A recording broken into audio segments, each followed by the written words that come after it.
6 selat di dunia ini, major strait, 6 selat di dunia ini. Lupa sejarah dunia, ini tanah air kita loh, bumi kita yang kita tinggalin ada 6 major strait atau 6 selat. Tahu nggak selat mana aja? Jadi ada terusan Suez, bener nggak? Itu yang besar.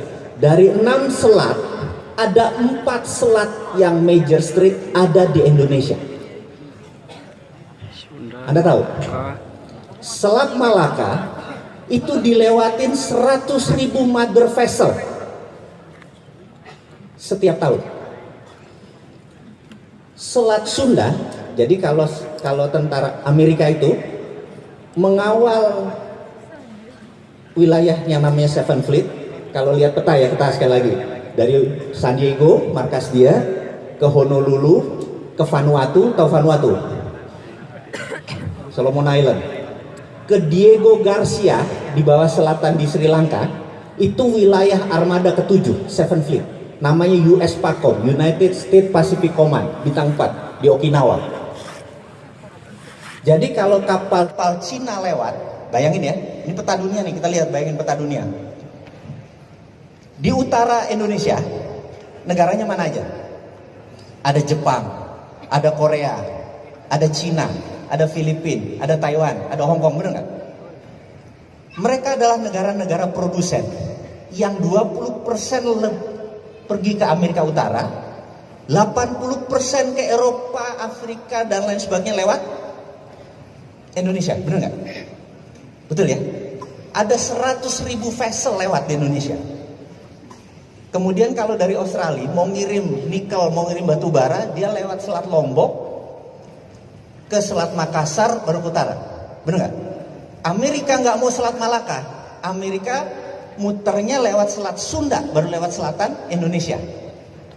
Jadi waktu mau dibangun jembatan Selat Sunda dibangun oleh Cina, Amerika bilang nggak bisa, kapal gua lewat lo foto-fotoin, bener nggak?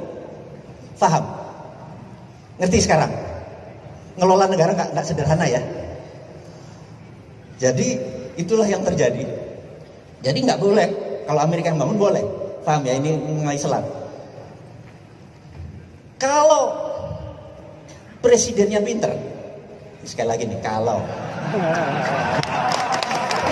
jadi gak enak ngomongnya. Kita ini setiap tahun AP, anggaran pendapatan dan belanja negaranya kan minus. Pendapatannya segini, belanjanya gede, jadi minus, betul nggak? Ngisi minusnya pakai apa? Betul nggak? Karena itu rupiah dari sejak dulu kala nggak pernah menguat, terus saja. Bahkan Jokowi waktu jadi presiden 12.400, sekarang jadi 14.500. Bentar lagi nggak pernah menguat karena kita terus ada gap antara pendapatan dan belanja, betul ya? Setuju ya? Padahal Sriwijaya dulu, tanah air nih, Sriwijaya dulu, untuk menjadi negara besar, apa yang dilakukan? Dia majekin Selat Malaka. Jadi kapal yang lewat bayar, bener nggak? Apa yang terjadi kalau kita putuskan negara kepulauan Indonesia kita tutup, nggak boleh ada yang lewat, boleh nggak? Singapura aja punya pulau, nggak punya laut loh dia kalau masuk ke Singapura lewat Natuna, bener nggak? Jadi kalau kita tutup apa jadinya? Australia mau ngirim barang, muter Papua Nugini, betul ya? Cina mau ngirim barang ke Eropa, muter Papua Nugini lewat selatan, bener nggak? Minyak Selat Hormuz dari Qatar, Dubai mau dikirim ke Jepang, ke Cina, mereka kan nggak punya minyak. Lewat Selat Malaka nggak boleh, muter lagi. Apa yang terjadi? 7 hari lebih lama dan biayanya naik 10%. Terus kalau mau lewat Indonesia bayar $1 per 1 metrik ton, bener nggak? Kami pernah hitung nilainya 200 billion atau 2.500 triliun, alias kita semua nggak dipajaki, negara profit. Kenapa nggak dilakukan itu? Jadi Nanti ini kita berdua ribu kita tanya ke negara, kenapa Anda nggak pajekin, bener nggak? Wah. Jadi, ini kalau kita cinta tanah air, bentar lagi Anda jadi merah putih, tau-tau bikin partai lagi di Maiyah. Terus sebenarnya kalau kita menjadi bangsa kuat, itu sesederhana tadi, betul nggak? Jadi itu cerita satu tentang tanah air. Yang kedua, bumi ini berputar pada porosnya sudah berapa lama? Ada yang tahu?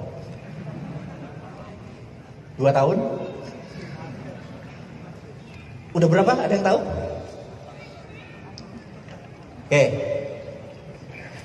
Kalau ada bola, kita tiup bola apa ya? Balon, apa bola gitu, bola plastik kita tiup. Bedanya adalah 100 negara belum hadir. Cina udah berdiri belum? India udah berdiri belum? Indonesia udah berdiri belum? Apa yang terjadi peta tahun 1900? Bentuknya kayak apa? Mulai bingung kan? Lupa pelajaran sejarah. Intinya adalah dulu tahun 1900 peta dunia itu berdasarkan wilayah koloni. Ini wilayah Belgia, ini wilayah Spanyol, ini wilayah Inggris gitu ya. Berdasarkan wilayah kolonialisasi. Inggris merasa di semua daerah mereka ambil perang sama Belgia, perang sama Portugis di daerah jajahannya ini yang membuat Eropa kaya. Efeknya Inggris suatu hari bilang 1900 kayaknya kita perlu junior ally atau negara aliansi ally. Dan dia bilang kayaknya Amerika bisa jadi alainya Inggris, bener nggak? Ini sejarahnya. 1904 datanglah delegasi Inggris ke Amerika untuk mengajak Amerika ke Eropa untuk melihat. Itulah kesalahan Inggris pertama. Karena apa yang terjadi? Begitu Amerika pulang ke negaranya, Amerika bilang, ternyata teknologi Eropa itu 50 tahun lebih rendah atau lebih lama dari Amerika. Perang dunia pertama tuh masih locok. Amerika sudah revolver, tembakannya udah begitu. Film cowboy sudah revolver kan? Mereka masih satuan. Jadi teknologi senjata Amerika udah lebih unggul. Dan sumber minyak sudah dikuasai oleh Amerika sejak lama. 1906 Amerika sudah punya pesawat terbang, Eropa masih bingung. Ngerti? Dan begitu perang dunia pertama, tahun berapa?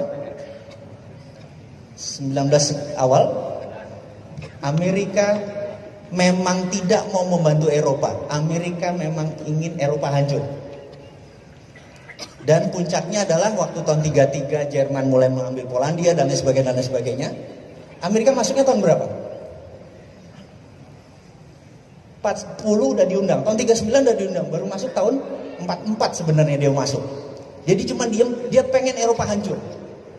Dan pertemuan beberapa bulan sebelum D-Day dipanggil 17 negara yang bakal menang perang. Di kota kecil di utara Boston yang namanya Bretton Woods. Ngumpul negara-negara Eropa, Amerika bilang, kita kan sebentar lagi mau menang perang. Betul ya? Betul kata mereka gitu. Kita tidak ingin ada perang dunia ketiga. Setuju? Setuju, bener nggak? Ini orang udah lemes semua negara Eropa, bener nggak? Amerika kan nggak masuk. Untuk itu kita harus punya standar. Mulai sekarang dunia harus punya currency. Setuju? Setuju. Namanya dolar. Paham? Perancis delegasinya keluar langsung dari ruangan. Marah Perancis.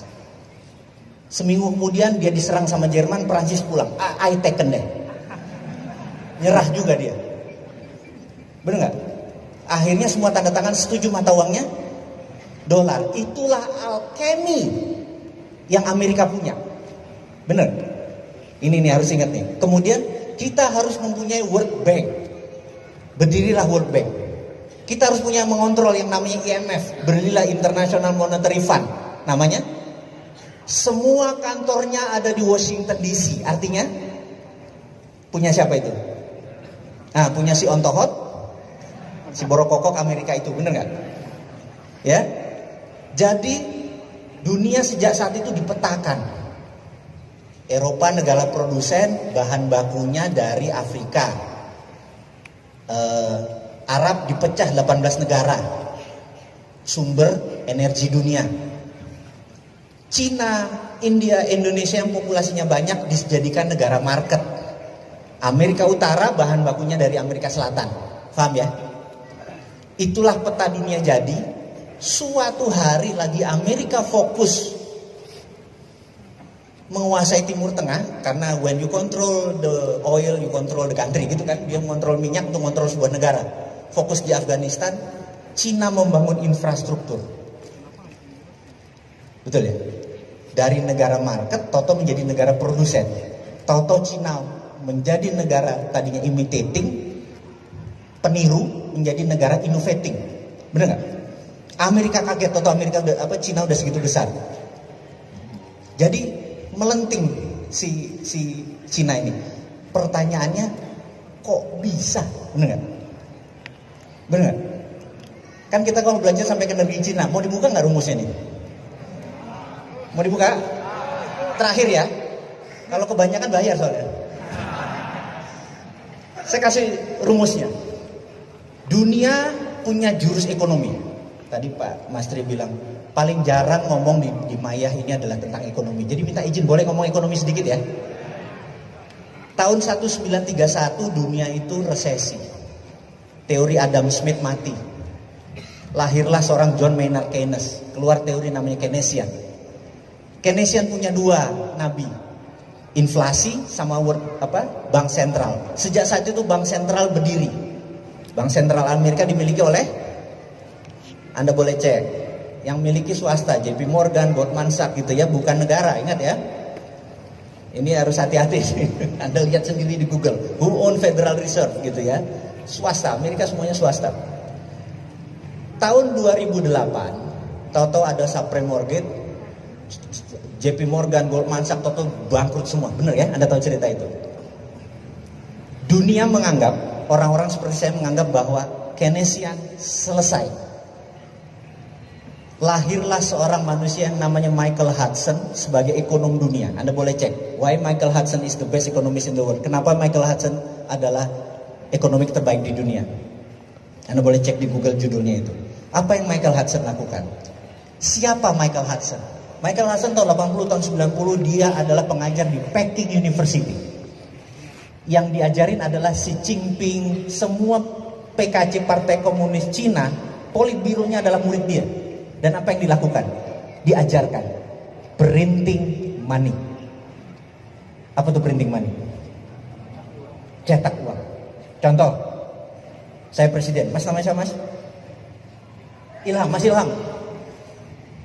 Anda Menteri Keuangan. Mas siapa namanya? Mas Danang bilang. Pak Presiden bilang ke saya, aminin ya. Kita pengen buat 1 juta rumah. 1 juta rumah, perlu berapa? 100 triliun gitu ya. Saya bilang, Mas Ilham, 100 triliun print mas. 100 triliun kasih dia. Apa yang ada di kepala Anda? Inflasi. Anda masih Keynesian, nabinya masih sana. Di kepala Hudsonian gak ada inflasi. Kenapa gak ada inflasi? Print 100 triliun, kasih. Nanti orang gak usah pakai bunga. Bayar utuh, begitu balik, uangnya ada langsung bayar. Begitu masuk, mas, bakar duitnya. 5 tahun kemudian barang ini jadi, orang beli tanpa bunga. Kemudian uangnya masuk lagi ke negara, dibakar. Inflasi gak? Underlayingnya adalah 1 juta rumah tadi. Betul. Jadi Cina punya 2 mata uang, 1 renminbi, 1 yuan. Renminbi itu dicetak suka-suka dia selama ada proyeknya. Paham? Mulai paham? Dia nyetak apapun cetak kaya, bener gak? Dan dia bikin, karena itu tahun 90-an, tahun 2000 dia cetak segede-gedenya. Punya 2 mata uang dan renminbi gak pernah keluar. Yuan keluar. Yuan pakai peraturan internasional, nyetak duit harus pakai dolar atau emas. Tapi renminbi dicetak berdasarkan project, itu underlaynya. Inflasi enggak? Tidak. Setuju ya? Itu teorinya Hudson. Lalu gimana yuannya supaya kuat? Gimana caranya? Gini caranya. Ini kita Cina nih, kita kirim Mas Fatul. Anda, ini Indonesia nih sekarang, kita pemerintah Indonesia. Rupiah kita supaya kuat gini. Kamu pergi ke Papua Nugini, cari orang di sana siapa yang calon pemimpin. Kayaknya di sana ada lurah, ada wali kota yang mau jadi presiden. Pepet. Contoh nih ya. Cari orang yang dekat yang bisa mempengaruhi dia. Anda cari Mas, setahun kemudian, oh ini bekas dubes nih, oh masuk ke sana. Wah, ini orang kayaknya deket, pepet. Bilang, kerjain semua proyek, pokoknya uangnya ada. Pokoknya lo kerja aja gitu ya, contoh nih ya. Ke Papua Nugini. Jangan senewan dulu Pak. Kemudian Papua Nugini punya proyek 100 billion dolar, bener gak? Oke, 100 billion dapat ya, 100 billion. Ini intelijen kita nih, namanya infiltrasi masuk ke negara Papua tadi. Nama siapa? Namanya Larry Pak, orang yang dekat itu Pak. Sekarang tadi wali kota, sekarang udah Perdana Menteri Pak. Oh siap, gitu kan? Oke. 100 billion tadi, kita print rupiah. Krakatau Steel nyala, pabrik bata nyala, semua nyala. Kita bawa ke Papua Nugini utuh. Barang Indonesia gak boleh ada pegawai Papua Nugini kalau perlu, bener gak? Begitu barang jadi, balik lagi, Papua Nugini bayar kita pakai dolar, bener gak? Begitu dolar masuk, rupiahnya yang sama dibakar. Naik gak nilai rupiah? Ngerti gak? Udah mulai paham? Indonesia nggak pernah digituin. Indonesia negara yang kuat, setuju ya? Nggak ada itu. Itu Papua Nugini. Yang goblok itu Papua Nugini, bener nggak? Setuju ya? Anda udah mulai mikir nih kayaknya. Ini revolusi gitu. Udah mulai kebayang. Begitu kita tidak ngerti cara ngelola negara, kita dikerjain oleh negara lain, setuju ya? Nah, terakhir Bapak Ibu, sebenarnya untuk membuat negara ini jalan, rumusnya cuma 2. Kalau Mas Fatur Anda jadi presiden Mas, 2 aja kebijakan Anda begitu hari pertama Anda jadi presiden. Nomor 1, buat kepres ke peraturan presiden, siapa saja yang ngeluar uang ke luar negeri, tanpa beli barang apa segala macam, ngiling modalnya, penjara 2 tahun Mas. Itu namanya flight capital. Betul ya?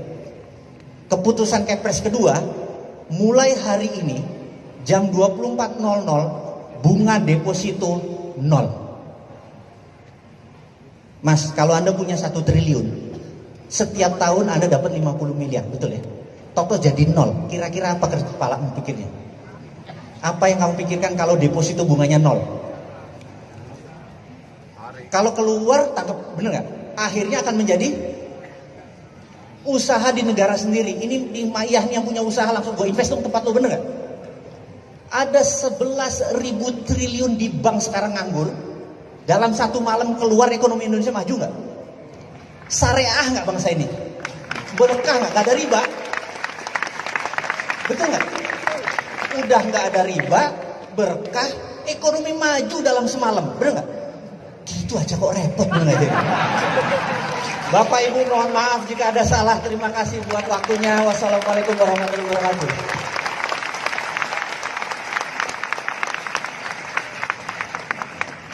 Oke, terima kasih Pak.